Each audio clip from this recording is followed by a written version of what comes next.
Hey guys, welcome back to Living Our American Dream, my YouTube channel here. Today we are getting probably the biggest storm of the 2019 winter so far. It is towards the end of January 2019 and we're supposed to get anywhere from 6 to 12 inches of snow today. And I elected to work from home today. My job allows me to do that on days like this. And right now it's lunchtime, so I'm taking a lunch break and I'm gonna go out to the barn and we're gonna put some snow chains, tire chains on the tractor and getting ready for some snow plowing here this afternoon. So let me show you how to put the chains on.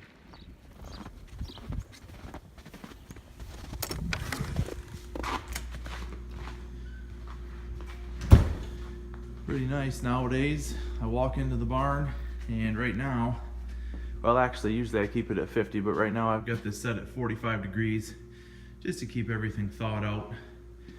And by the way, I got me a new mode of transportation the other day. I'm going to be doing a video on this real soon. It's a new 2018 Jeep Wrangler Sport. But today we're going to come over here and we're going to put the tire chains on. So I've already got the snowplow on the front and I've got the back blade on the back, and I'm going to start the tractor. We're going to lift the back blade up and we're going to lift the front blade up and pull this thing forward just a little bit so we got a little bit of room to work. But then I'll shut it back off and we'll use the floor jack to lift up each side independently. And I've got my tire chains in this Homer bucket over here, and we'll just get these things put on here and I'll show you how that goes.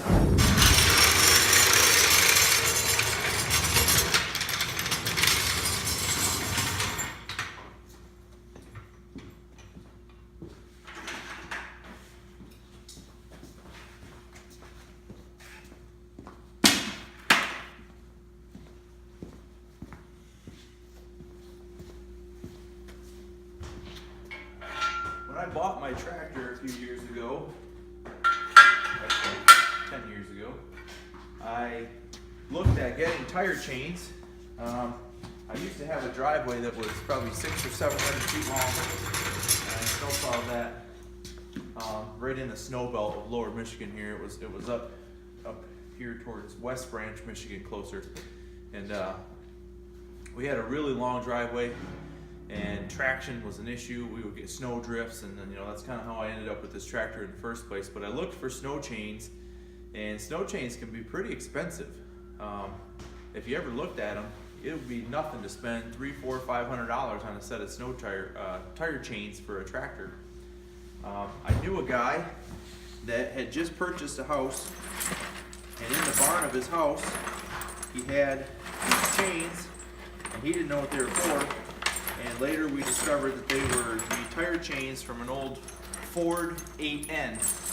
And so I got them for free.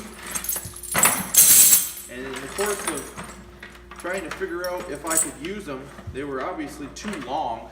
The Ford 8N tire is quite a bit higher than these and narrower.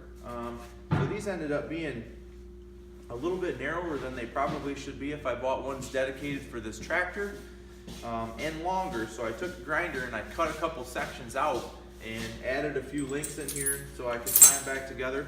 And you know what, I think they work just fine. You can get a lot of fancy chains. You can get the ladder chains, you can get the studded chains, you can get all kinds of different types of chains for these tractors. But out there right now we've got a glazing of ice underneath here because we had snow and then it melted and it refroze into ice, and then now we're going to have this 6 to 12 inches of snow on top of that ice. And I have a lot of people ask me, why do you need chains on the tractor? You could plow that with the tractor without having to have chains on there. I've got four-wheel drive, but it's so much easier and better, and you slide around so much less with the tire chains on here that, to me, after using them, there's just no question. So let's put these things on here and I'll show you how they hook up. Okay, so the first thing I do is I lay these chains out the way that they're supposed to be laid out and the way that they're going to connect onto the tractor. And you want to make sure that the curled over sides of the chains are kind of away from the tire. I do. case something got bent. It doesn't want to dig into the tire at all. And then you want to make sure that the links are straight all the way across there. Now, this one right here, I can see this set of cross chain right here is flat, the way that it's supposed to be. And then this link on the side looks like it needs to be turned in order to get it to be correct. Well, that foobar is my corner, which tells me that this corner was folded under. So you can see what I just did there. I took the corner and I folded it under the corner and back out. And now this side link of chain right here, all the links are straight, and this last ladder piece is flat. And now we're ready to just kind of slide this thing under the tractor and put her on. Okay, so the first thing, we got this tire jacked up. First thing you want to do is you want to make sure you're in neutral, because I'm going to want to rotate this tire. So I'm going to reach over here. We're going to move the tractor to neutral and not in four-wheel drive. So I'll take it out of four-wheel drive and in neutral. Now I can rotate the tire. Okay, next we're going to slide our chains straight forward underneath here, and we're going to slide the back end so that it's straight, kind of lined up. And I've kept my jack out of the way so that I can make sure it's not in the way for the chains. And what I like to do is start the chain on the tire and then rotate it around, and it kind of grabs on as it goes. And the trick part to these chains on this tire is to leave the appropriate amount of links, or I should say lugs, in between. So the lugs in between the number of chain links that I have on this tractor, it's like four links. 1, 2, 3, 4. So I would come through here. The chain's actually going to sit in some of these lugs, but it's going to cross other parts of the lugs. Now, I've done this for several years now, and at first I thought, sitting down in that lug like that isn't going to do me any good, but even that little tiny piece that comes across here, more than enough to give you really good traction and make it well worth putting the chains on. So we're just going to get these as close as we can. And then on the bottom, I have the adjustable links here. Not an adjustable link, a quick link, if you want to call it that. And we'll just put them together and close this up to kind of close the loop. Now some designs, you can actually put the chains on and they just ride loose. If you put chains on a car or something, they're just going to ride loose. But in this case, we want our chains to be tight. So in a minute, I'm going to show you how we do that with some bungee cords. So I used to do this with a set of smaller chains and springs, and I would hook the links together and the springs would kind of keep pressure on there, but I quickly realized that that was a major pain in the butt, and that using small bungee cords like this is much, much easier. And basically I'll take these cords, and I got 5 bungee cords here that I can kind of grab onto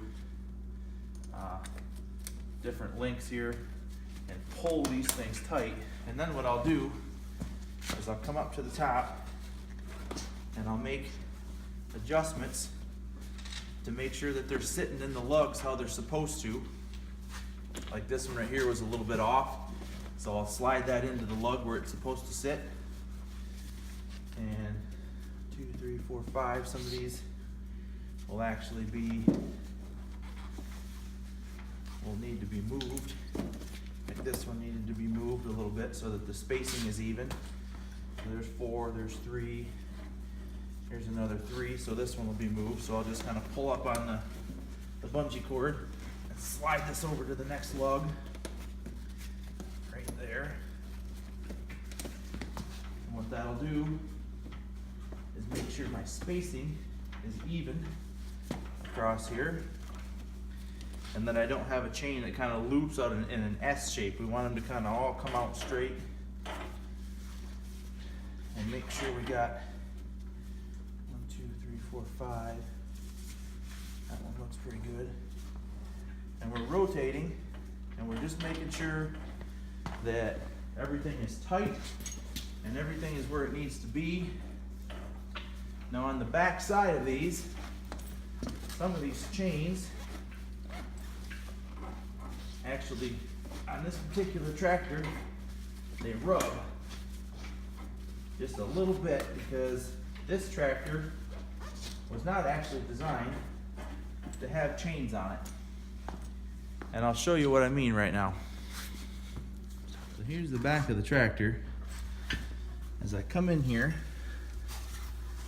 you can see right here that the frame of the tractor, when I rotate this, just, you can hear it, just barely rubs.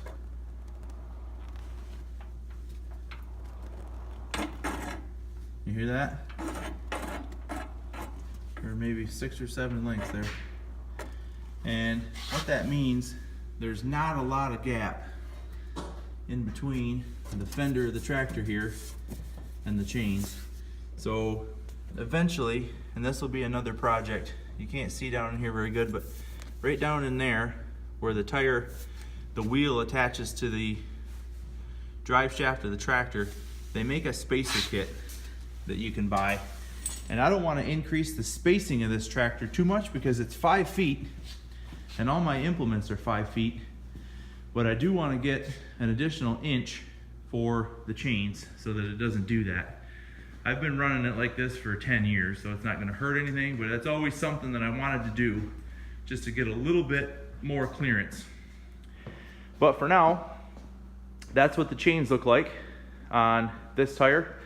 I'm going to put the other side on and we'll be ready to plow snow. So hopefully I'll get a few shots of snow plowing before the storm is over. But otherwise, this was a quick video to show you how to get the chains, the tire chains on the tractor, and I hope you enjoy. If you're a regular to this channel, look forward to the videos coming up. You can see behind me, the maple syrup stove is ready to go. The new Jeep Wrangler is in the barn here, and I'm going to do a video on that, and I'm going to explain to you guys why I chose a Wrangler and why I chose some of the options or didn't choose some of the options, as you may find out that I did, and all kinds of other videos to come. So I appreciate you watching. Click subscribe and stick around because we're going to be doing this channel for the rest of the year, and who knows how much longer. So we're having fun with it. So thank you again, and we'll see you soon.